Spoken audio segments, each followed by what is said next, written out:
10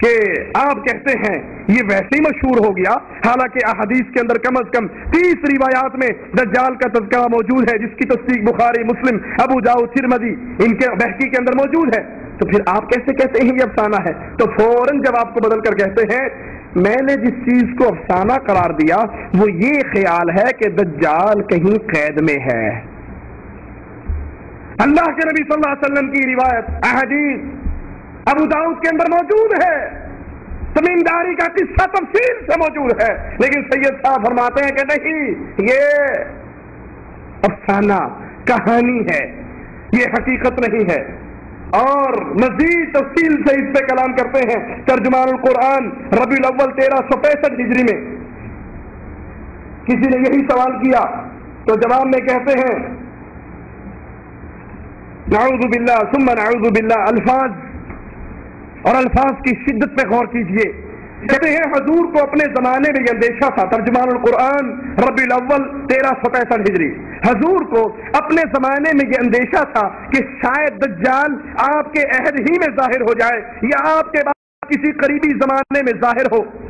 حدیث میں آتا ہے نا اللہ کے نبی صلی اللہ علیہ وسلم گھر میں آئے، حضرت عائشہ بڑی پریشان تھی، پوچھا کیوں پریشان ہو؟ جواب میں فرماتی ہیں میں دجال کے فتنے کو یاد کر کے پریشان ہوں۔ آپ نے فرمایا پریشان نہ ہو، اگر وہ میری زندگی میں آ گیا تو میں سارے مسلمانوں کی طرف سے اسے اکیلا کافی ہوں، اور اگر میرے بعد آیا تو مکہ اور مدینے میں وہ داخل نہیں ہو سکتا۔ اس سے حفاظت کے ذریعے یہ ہے کہ تم سورۃ کہف کی آیات کو پڑھو، مسلمانوں کو چاہیے اس کے ساتھ، یہ پوری تفصیلات ہیں اللہ کے نبی صلی اللہ علیہ وسلم کی۔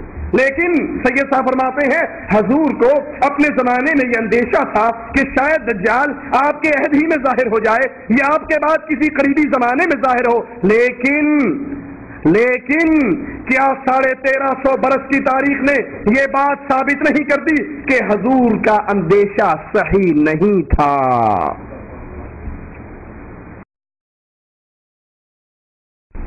کیا 1350 برس کی تاریخ نے یہ ثابت نہیں کر دیا کہ حضور کا یہ اندیشہ صحیح نہ تھا؟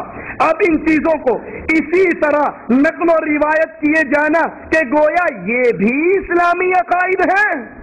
الفاظ کے زہر پہ غور کیجیے، اور اللہ کے لیے بڑے ادب و احترام کے ساتھ عرض کرتا ہوں، سید صاحب کا احترام کرتے ہوئے، ان کے ماننے والوں کا احترام کرتے ہوئے، ان کا احترام اپنی جگہ پر، لیکن جب بات رسول اللہ صلی اللہ علیہ وسلم کی آتی ہے، کائنات کی ہر ہستی کو تو چھوڑا جا سکتا ہے، محمد کے فرمان کو نہیں چھوڑا جا سکتا صلی اللہ علیہ وسلم۔ پھر عرض کر دوں، چڑھانا مقصود نہیں، چھیڑنا مقصود نہیں، طنز کرنا مقصود نہیں، مقصود یہ ہے کہ جو محمدی جرنیلی راستے سے پیچھے ہٹا ہے وہ بھائی یو ٹرن لے کر دوبارہ اس راستے پہ چل جائے، وہ دوبارہ رسول اللہ صلی اللہ علیہ وسلم کی اتباع پر آ جائے، ان عقائد کو تسلیم کرے جو کتاب اللہ اور سنت رسول اللہ صلی اللہ علیہ وسلم میں موجود ہے۔ کسی کی عقل میں نہیں آتے تو ان کی عقل آپ کی اور میرے لیے دلیل نہیں ہے، ہمارے لیے دلیل ہے جو آیت میں نے ابتدا میں پڑھی، اتبعوا ما انزل الیکم من ربکم ولا تتبعوا من دونہ اولیاء۔ اتباع کرنی ہے تو صرف محمد رسول اللہ کی، اور اس پہ جو اللہ نے نازل کیا ہے منزل من اللہ سے کی اتباع کرنی ہے، اس کے علاوہ ولا تتبعوا من دونہ اولیاء، کسی دوست کی، کسی پیارے کی، کسی سید کی، کسی شیخ کی، کسی ولی کی، کسی پیر کی اتباع آپ کے اور میرے لیے ضروری نہیں۔ ہمارے لیے نجات کے لیے جس کی اتباع ضروری ہے وہ محمد رسول اللہ صلی اللہ علیہ وسلم۔ کہتے ہیں کہ اب ان چیزوں کو اسی طرح نقل و روایت کیا جانا کہ گویا یہ بھی اسلامی عقائد ہیں، نہ تو اسلام کی صحیح نمائندگی ہے اور نہ اسے حدیث کا صحیح مفہوم کہا جا سکتا ہے۔ جیسے کہ میں عرض کر چکا ہوں، اس قسم کے معاملات غور کیجئے اللہ کے لیے، اس قسم کے معاملات میں نبی کے قیاس و گمان کا درست نہ نکلنا، اس قسم کے معاملات میں نبی صلی اللہ علیہ وسلم کے قیاس و گمان کا درست نہ نکلنا ہرگز نبوت، منصب نبوت پر تعین کا موجب نہیں ہے۔ اگر یہ بات اللہ کے نبی صلی اللہ علیہ وسلم کی ثابت نہیں ہوئی، ترجمان القرآن فروری 1946 اس ترجمان القرآن میں سید صاحب فرماتے ہیں ان امور کے متعلق، دجال وغیرہ کے امور کے متعلق مختلف باتیں حضور سے احادیث میں منقول ہیں، وہ دراصل آپ کے قیاسات ہیں جن کے بارے میں آپ خود شک میں تھے۔ انا للہ و انا الیہ راجعون۔ وہ رسول علیہ الصلاۃ والسلام، وہ رسول علیہ الصلاۃ والسلام جو اللہ کی طرف سے اس شریعت کو اللہ کی مخلوق تک پہنچانے کا پابند ہو، جس میں شریعت اللہ اتار رہا ہو، جو خالی پیٹ پہ پتھر باندھے ہوئے پتھر پہ وار کرے اور کہے مجھے روم کی کنجیاں عطا کر دی گئی، وہ رسول صلی اللہ علیہ وسلم جو اپنے تعاقب میں آنے والے سراقہ سے کہے اس دن تیرا کیا حال ہوگا جس دن تیرے ہاتھ میں کسرا کے کنگن پہنائے جائیں گے، وہ نبی جو اللہ کی طرف سے بولتا ہے، اس کے بارے میں سید صاحب فرماتے ہیں ترجمان القرآن کے اندر کہ اللہ کے نبی خود شک میں تھے، آپ کے قیاسات تھے، آپ کو بھی یقین نہیں تھا ان مسائل کے اندر۔ انا للہ و انا الیہ راجعون۔ اسی طرح امام مہدی کا تعارف رسول اللہ صلی اللہ علیہ وسلم کرواتے ہوئے فرماتے ہیں مہدی ہمارے اہل بیت سے ہوں گے۔ یہاں پہ یاد رکھیے ایک امام مہدی ہے جو پیدا ہوں گے اہل سنت کے عقیدے کے مطابق، اور ایک من کے کالے، دل کے کالے، اندر سے کالے، باہر سے کالے، ان کا عقیدہ ہے کہ وہ امام غائب ظاہر ہوگا۔ جو ظاہر ہوگا وہ ایسی غار میں چھپا ہوا ہے کہ علامہ صالح ظہیر رحمۃ اللہ علیہ ایک تقریر میں فرمانے لگے کہ میں وہ غار دیکھ کر آیا اور جب میں نے اس غار کے سائز کو دیکھا تو میں نے آ کر لاہور میں کہا کہ اس سے تو چوہا بھی نہیں نکل سکتا، امام کہاں سے نکلے گا۔ وہ ایک ڈرامہ ہے، یہودیوں کے عقائد کی طرح ایک ڈرامہ ہے امام غائب کا حاضر ہونا۔ یہاں جو امام مہدی کا ذکر ہم کر رہے ہیں یہ رسول اللہ صلی اللہ علیہ وسلم جن کی طرف اشارہ کر رہے ہیں، نشان یہ بتا رہے ہیں، یہ پیدا ہوں گے، ظاہر نہیں ہوں گے، غائب نہیں ہوئے تھے، یہ قرآن ٹھا کر بھاگے ہوئے نہیں، یہ عصائے موسیٰ، یہ انگوٹھی سلیمان لے کر بھاگے ہوئے نہیں، یہ 17,000 والا مصحف فاطمہ اور مصحف علی لے کر غائب نہیں ہوئے، بلکہ یہ پیدا ہوں گے۔ رسول اللہ صلی اللہ علیہ وسلم فرماتے ہیں، ابن ماجہ میں یہ روایت ہے، مسند احمد میں یہ روایت ہے، مہدی ہمارے اہل بیت سے ہوں گے، اللہ تعالیٰ ان کی صرف ایک ہی رات میں اصلاح فرمائے گا۔ امام ابن کثیر رحمہ اللہ لکھتے ہیں اللہ تعالیٰ ان کی طرف متوجہ ہوگا، انہیں توفیق سے نوازے گا، انہیں رشد و ہدایت عطا فرمائے گا، جبکہ وہ پہلے ایسے نہیں ہوں گے۔ ملا علی قاری فرماتے ہیں اللہ ان کے معاملے کی اصلاح فرما دے گا، راتوں رات یا رات کی ایک گھڑی میں ان کی قدر و منزلت کو بلند کر دے گا، حتیٰ کہ اسی رات میں اہل اختیار ان کو خلیفہ ماننے پر متفق ہو جائیں گے۔